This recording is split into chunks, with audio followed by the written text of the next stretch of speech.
多少次的等待，远方的朝阳，陌生的梦想和执着的倔强，在这一路之上也曾感到彷徨。我伫立在茫茫生命之巅，总被时间改变，失去力量也曾在迷茫中成长。我徘徊在茫茫人海之间，说再见吧昨天，坚强面对，勇敢地去绽放。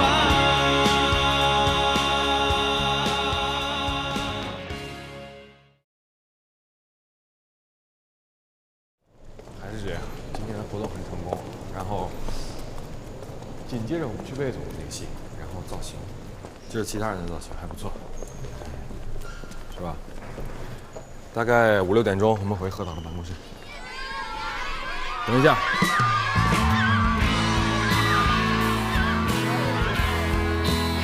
哎，爱心团还真是麻烦呀。GB， 你们待会儿出来。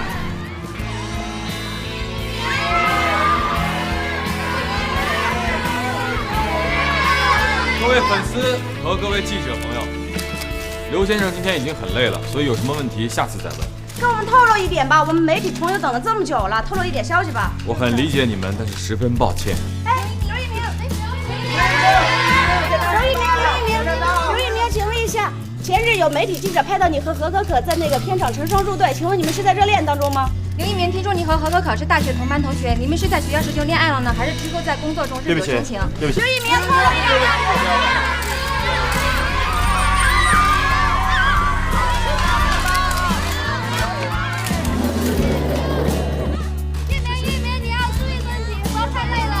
谢谢，拜拜。好好吃饭，好好保重。对不起各位。怎么样，志豪，之前来过北京吗？以前来过，不过是很久很久以前的事情。那我们进去吧。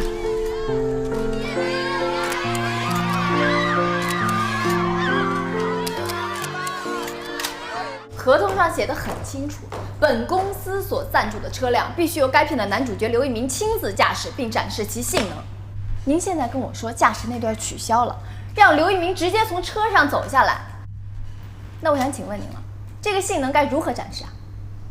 那我想请问你，你看剧本了吗？啊，这个戏里刘一鸣根本就不需要开车啊！我就是因为你签了这么一个不合理的合同，我就必须得迁就你。老爸，我做制片人很辛苦的，您就不能配合我一下吗？别，你还是叫我老何，我比较有安全感。让刘一鸣从车上下来，就是我对你工作最大的配合。何顶天导演，我在签这份合同的时候呢，已经把跟拍摄所有有关的细节都跟您核对过，您跟我说没问题，所以我才去签的呀。我现在签了，您告诉我这部分多余，咱不拍了，那我怎么跟客户解释呢？哎，怎么解释？这是你跟广告部的事，你跟我跟你拌嘴了，我看剧本。艺术家可以讲个性，但是不能不可理喻。你找抽啊你啊！来劲了你！导演，我现在是以制片人的身份在跟您对话。我现在是以导演的身份在跟你说话。让刘一鸣从车上下来，惹急了我让从自行车上下来。您要是让他从自行车上下来，我还得跟他谈一个自行车的赞助合同。导演，您怎么知道我最喜欢骑自行车啊？一鸣回来了，哎呀，辛苦了辛苦了，来坐吧坐吧坐吧。我是不是回来的不是时候？要不我先避一下。回避什么？甭理他，就是一疯丫头。来坐吧。累坏了吧？还行。你不要跟我这摔摔打打的啊！我跟您闹了吗？我现在跟您谈正事儿呢。啊，导演，您严肃点。可可，我觉得这事儿你不对。你看导演每一天日理万机那么辛苦，不但拍戏还要操这么多心。你说你吧，除了不能为导演去排忧解难，还惹我们的何导演生气。打住！您越位了。现在是导演和制片人之间的谈话。是这个问题，可是问题是没有何导有你吗？在这个剧组里边呢，不能只干实事，溜须拍马。导演，你看啊，这是我妈给你带。哎呀，行，你看，我爸给你带。嗨，这是我给你带。这回来就行了，你还带什么东西呢？哎，我跟你说呀，一鸣，我又给你加了几场戏。来，你过来，是吗？我给你看。我觉得这几场戏啊，很能发挥你的特点。来，是吗？啊，来，我自己感觉不错啊。哟，这女主角不错呀。我知道啊，你给我提过呀。你们俩可以啊，一起忽视我的存在是吧？把我弄急了，你们俩片酬我一个都不发。忙吧。这不错，导演，这不错啊，是不是？急了。刘一鸣，你说你现在是当红偶像，你能不能注意一下家里的形象？我刚收拾完又弄成这样，我跟你说啊，你要再这样我就搬出去了。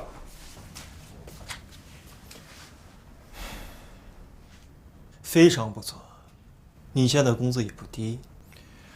说这玩意儿别当真嘛，我收拾还不行吗？好好干，一会儿带你出去吃点好吃的。别出去吃了，明天出去吃，在家吃吧。别呀，别麻烦你了。我乐意着呢，我不乐意，我想出去吃好吃的。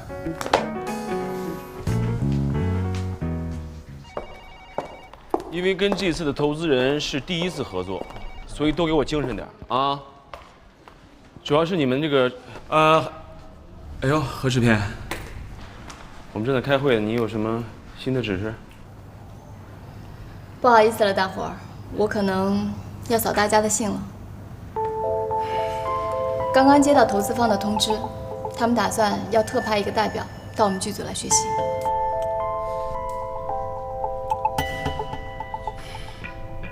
何可可，不是你是第一天拍戏吗？啊，什么叫到剧组来学习？这分明就是不相信我们，给我们派个监工啊！这你也答应？跟他说不行，咱们合同也没这么签啊。何导，现在拒绝的话，恐怕来不及了。据投资方那边说，这个代表已经到了北京，而且很有可能明天就要直接进入我们剧组。那你还跟我说干嘛啊？明天带过来不就完了吗？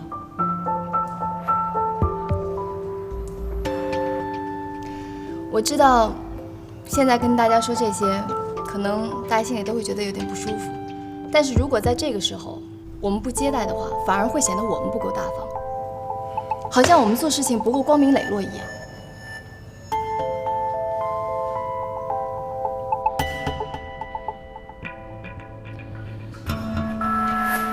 行了，不要议论了。既来之则安之，他来他的，咱们拍咱们的戏。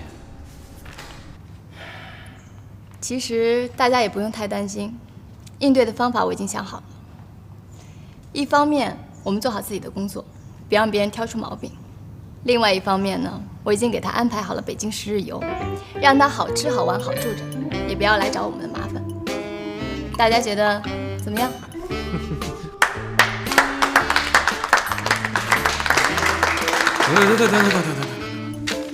等，那谁去陪他？你去还是我去？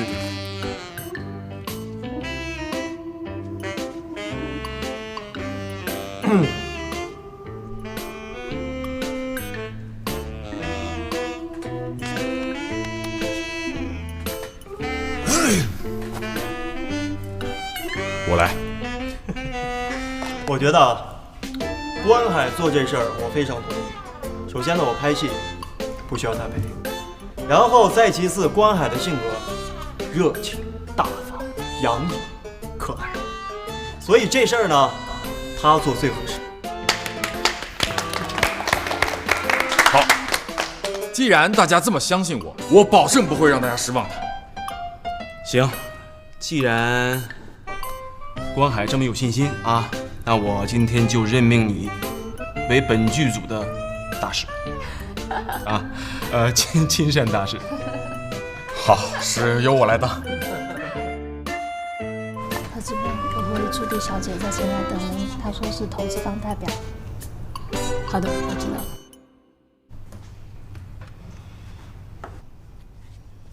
这是怎么回事啊？不是说明天才来呢吗？所以说，来者不善。大家都准备应对吧。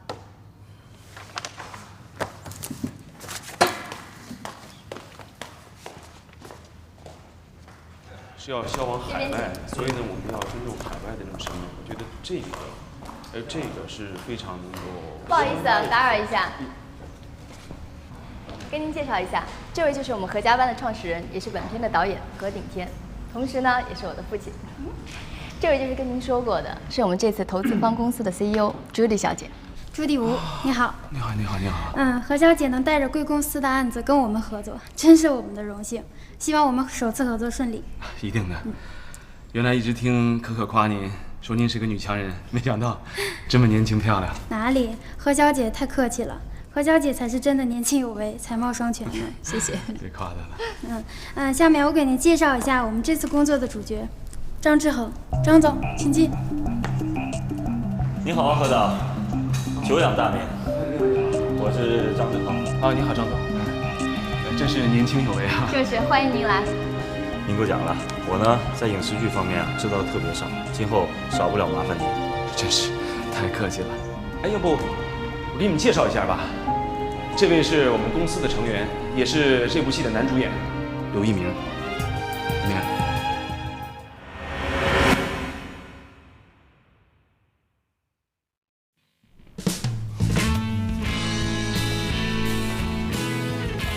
你好，你好，多多关照。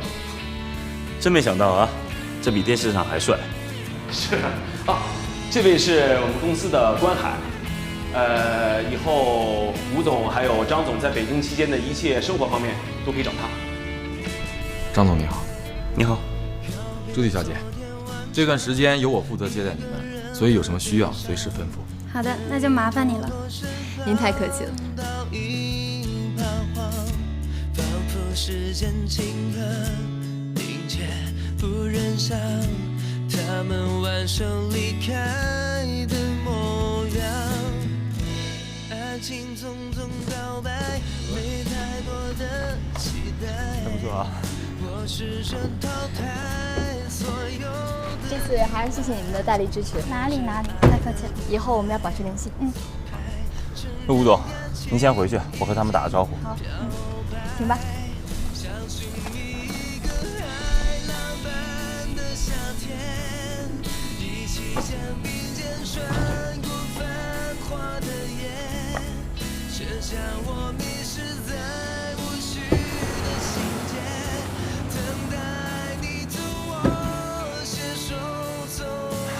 一鸣，好久不见。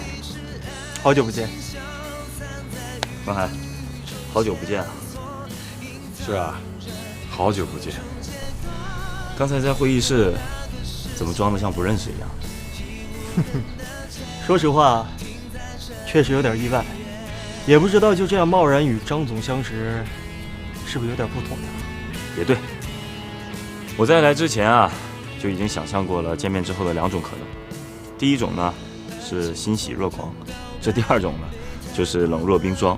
我唯独没想过的就是第三种可能。张总，看来您是有备而来啊。算是吧，毕竟我是公司的代表，下面要见谁，我心里还是有数的。何况我们一鸣现在这么红。谢谢啊。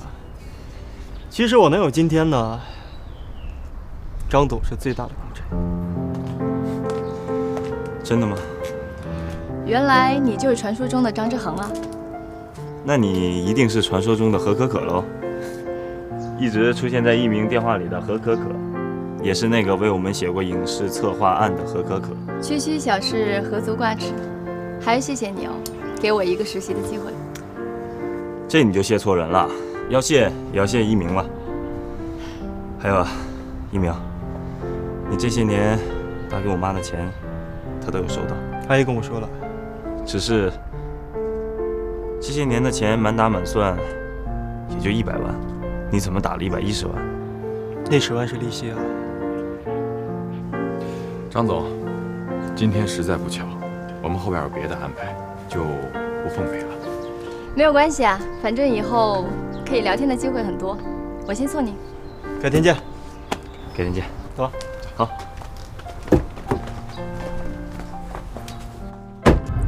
张之恒，能聊聊你跟梦妮的事儿吗？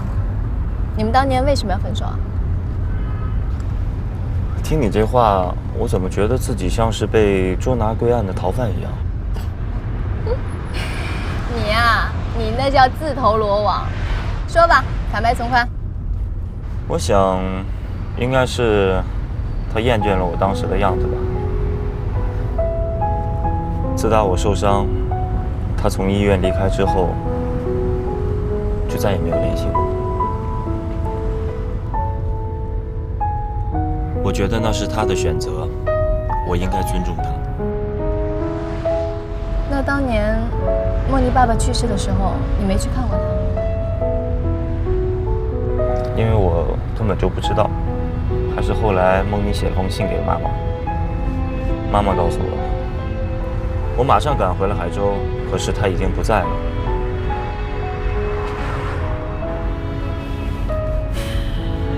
他去哪儿了？啊？梦妮，她现在在哪儿？你在问我吗？我怎么知道啊？我还想问你呢。她跟一鸣也没有联系吗？当年那小子知道梦妮爸爸去世，梦妮不见的时候，差一点去跳海。从那之后，他们两个人就再也没有联系过，谁也不知道梦妮去哪儿了。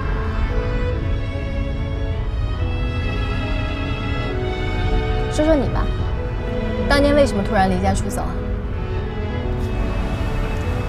能不能换个时间再穷追猛打？不好意思啊，我这人比较直，想到什么就问什么。哦，对了，你还没有告诉我，你怎么就成了上海一家投资公司的高管了？这个不想说？行了，那我不问了。我真不敢相信，这竟然是我们第一次见面。初次见面是没错，但是也真是久仰多时啦。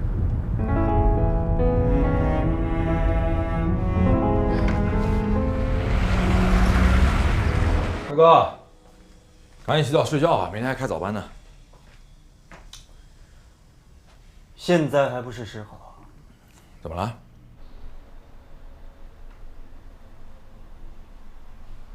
何八卦马上就到。很有这种可能。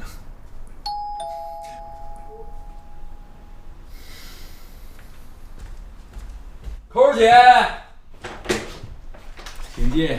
哎，我说那个张之恒还行啦。我一开始最担心的就是这钦差来了之后长得跟包公似的，这么一看，长得还挺顺眼的。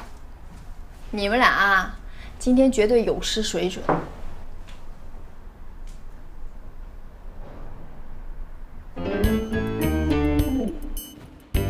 怎么了？我夸一下别人不行啊？什么情况？特别好。其实如果你很欣赏的话，我们家有一个房间，你可以进去发梦，隔音绝对好。发你个头啊！还有你起什么哄？君子动口不动手。我又不是君子，我是女子。她是娘子。哎呀，这一下我心里的石头可以放下来了。张之恒最起码不是我想象中的那种人。那他是哪一种人？对啊，黄海，他是什么样的人？扣姐，你先别管他是哪种人，你先跟我说说你们两个在路上都聊什么了？有没有问他跟梦妮为什么分手啊？这事儿，你看，我跟他又不是很熟，你说我怎么问呢？不可能！你耍赖是不是？我跟你说，绝对不可能！耍赖啊！我跟你说，大哥，这事儿绝对不可能！当红小爷耍赖，不是你这样是吧？你不是这种人。什么情况？你们俩？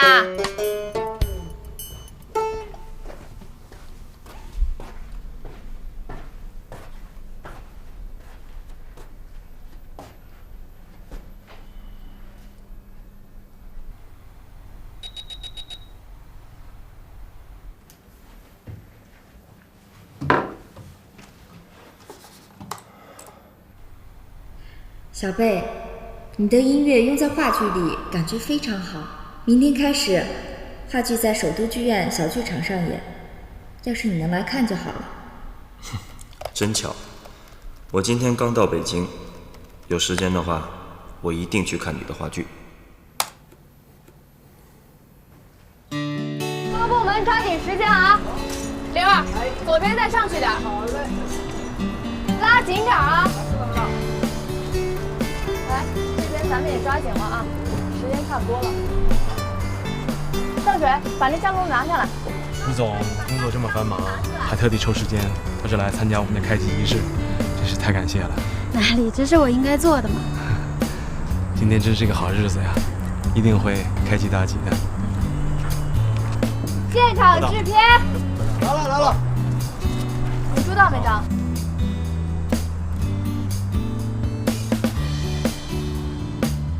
这何制片真是不错啊，这么年轻就这么干练。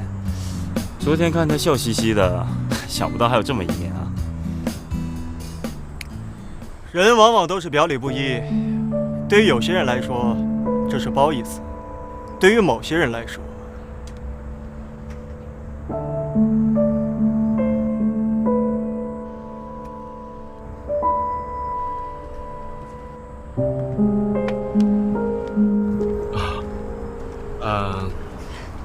吴总在开机仪式以后，是不是就要回上海？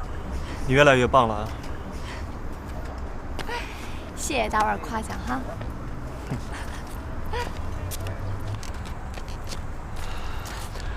准备的差不多了。好，吴总、张总，那我们开始吧。请。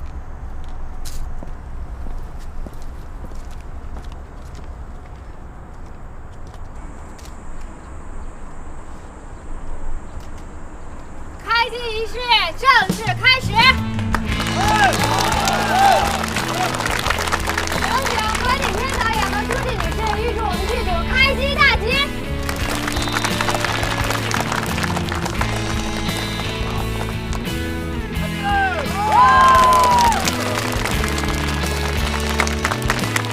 大伙儿都精神点啊！导演、书记小姐，作为主唱有请。最后这4场戏呢变成夜戏，好吧？然后呢，群众演员呢也不要那么多，因为就是到时候太混乱，好吗？就这么着吧。好。然后呢，4场这个夜戏呢，到时候灯光的话，给我稍微打的那个讲究一点，好吗？导演，吴总已经送走了。哦，好了。哎，赵总。对。今天我们要拍的这场戏呢，是说这个刘玉明扮演的这个角色，在他的女朋友离开他以后，心情非常难过，独自一个人在河边徘徊的这么场戏。看起来非常简单，但是对演员的要求非常高。哎，好，要不然我们就开始吧。啊，摄影怎么样？可以。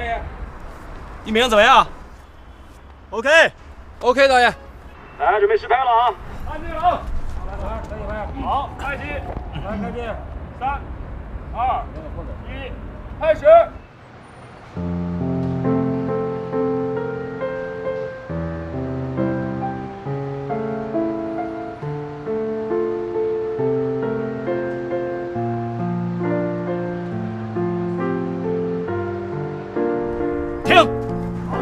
没什么问题吧 ？OK， 来换场。导演，可不可以换一个机位再来？哎，等一等，张红总。我是想拉着我的背，然后拍这些建筑物，因为之前我和女主角我们2个会经常在晚上来这个地方，那现在是分手以后第一次来。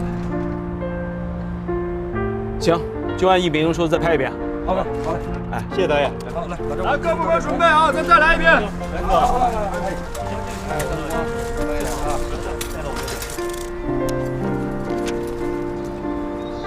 王宇，催一下场了啊！抓紧时间。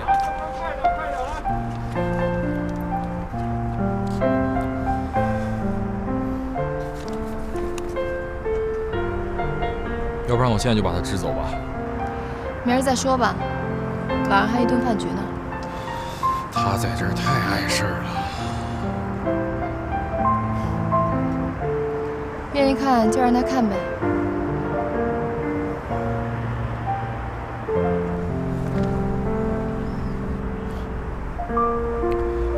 听你的。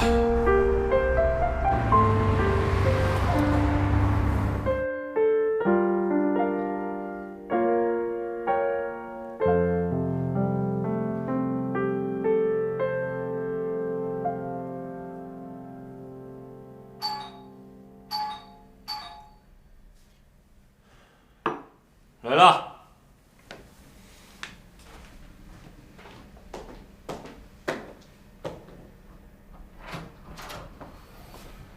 张总你好。你小子每天很准时嘛。张总，从今天开始，您的行程由我来安排。我们可以先去故宫，再去颐和园。如果您不满意的话，也可以去鸟巢或者水立方。喝水。谢谢张总。张总，不知道你对这样的安排满意吗？这些年对工作很卖力气吗？想不想在出去之前跟我聊聊？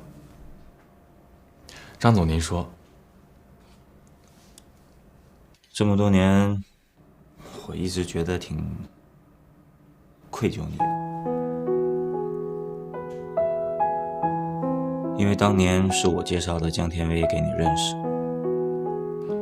如果不把他介绍给你，就不会有你们后来的合作，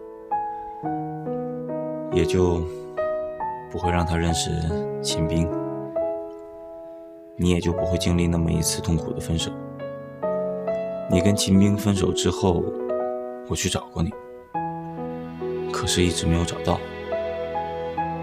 不管怎么样，我都觉得我还是应该把心里的那份愧疚说出来，别的难受啊。所以我今天不管你接不接受吧，我还是要说一句对不起啊。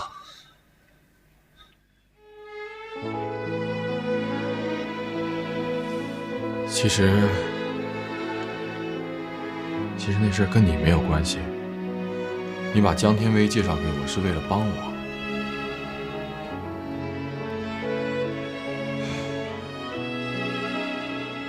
过了那么些年之后，才发现当时的自己有多么的幼稚。再说了，当时有很多事儿也给你添了不少麻烦。你小子真是长大了啊！那什么，张总，哎，你小子别跟我玩这些外交辞令啊，我可不喜欢听。以后啊，真没人的时候啊，我还希望你像以前那样，就叫我骑士，或者二哥。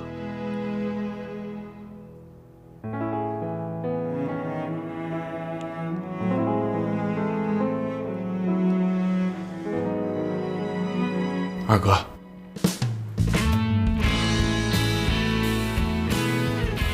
老三，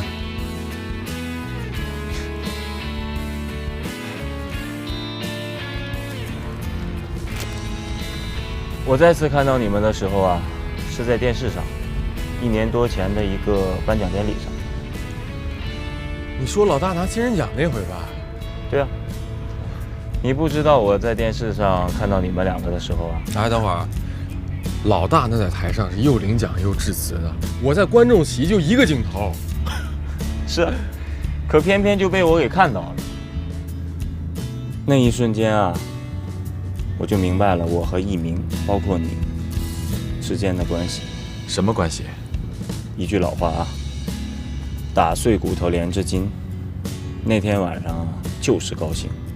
那种感觉，只有亲人才能体会得到，比我自己获奖还高兴。那你怎么不跟我们联系呢？